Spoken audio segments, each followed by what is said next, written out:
membership meeting today. There was barely 10 people there.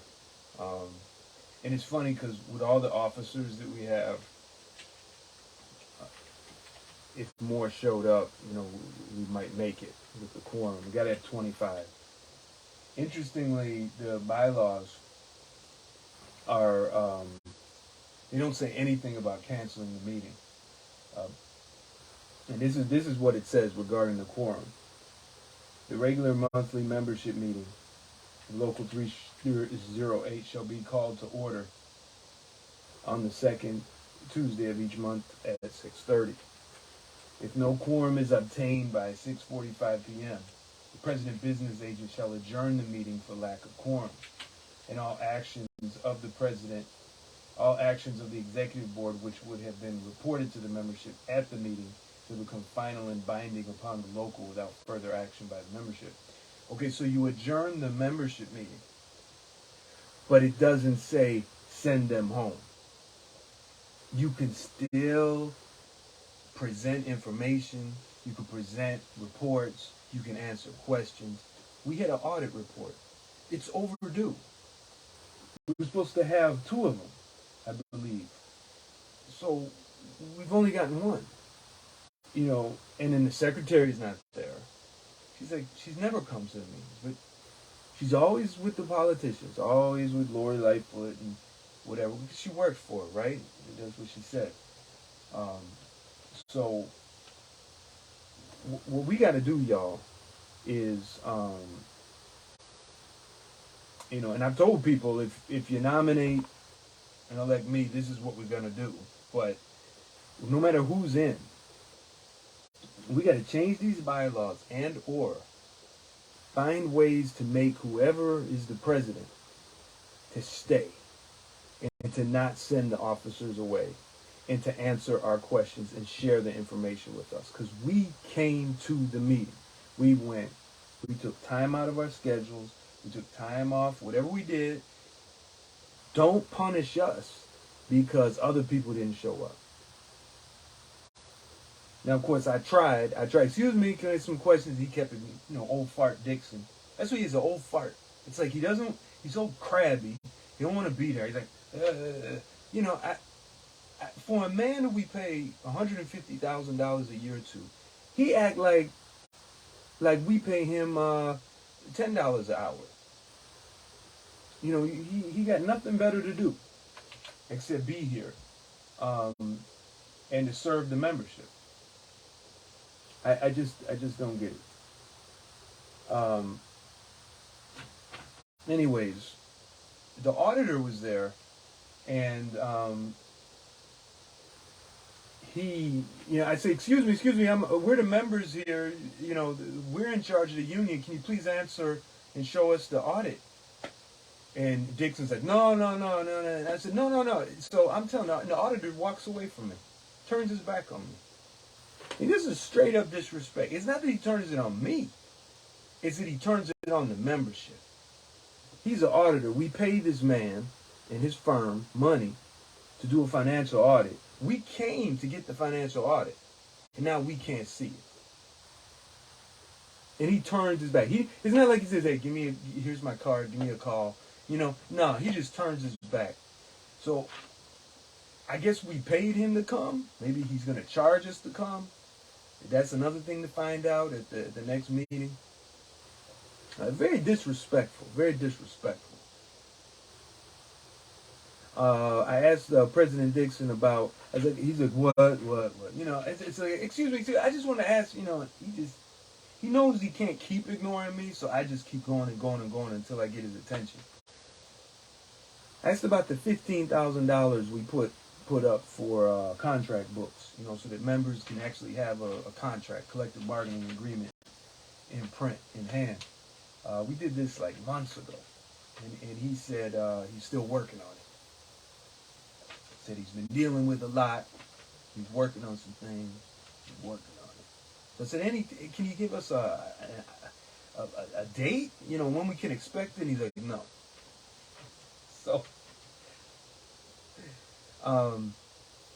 we had charges against the executive board member and the shops Orvin Hurst, but obviously that wasn't going to be read, or I didn't even think to ask about it. You know, it's just like they do all this stuff, and then there's people around me talking to me, and I'm talking with them, and we're dealing with other issues, and you know, I wish more coworkers would come to these meetings, because I know you all actually, a lot of y'all hate me, but you love my reports.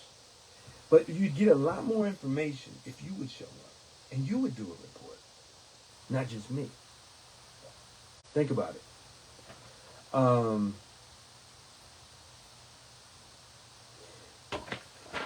These are membership applications for the union. Okay, I got a bunch of these. The assistant secretary treasurer, who seems to do the job better than the secretary treasurer, said, "Hey, go get some of these applications," because our secretary treasurer doesn't feel she needs to sign people up for the union. So if you are a new employee, we would love for you to be a dues paying member. Okay, so that you can have rights at these meetings. Okay, to democratically control your union. Let me know. I now have a stack. Um, we'll put in this video. I'll put a link for the application to print out. Also, I got some of these EAP, Employee Assistance Program flyers. All right, this is something at the CTA. I know a lot of us are dealing with serious stress, and we're self-medicating with alcohol and sometimes drugs, and we're just flying under the radar. The problem is, if you get what's called a random drug test, it's over for you. Okay, so it's better to seek treatment, seek counseling, whatever you can do to not self-medicate with drugs and alcohol. Um, you do get 6 free sessions as per uh, the CTA policies with Cigna here. They got life management programs. They got stuff for you know, even little games and stuff you can play on your phone to kind of help you think positive. Of course, you know, keep up prayers, eat right, exercise, and you know, get involved in the righteous struggle. Right?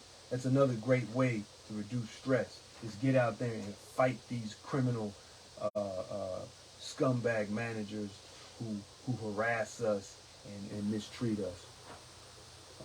That's not in there. I was just adding it. And there's also some other mental health care ish things that you can take advantage of. I certainly plan to.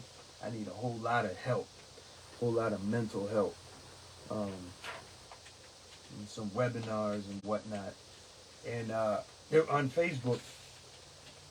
Ken Franklin, former president, said, "Oh, do we need to have online meetings? Is that what we need to get people?" And I'm like, "Man, you hypocrite! I tell y'all, that man and Deborah Lane fought. I mean, and Aqua and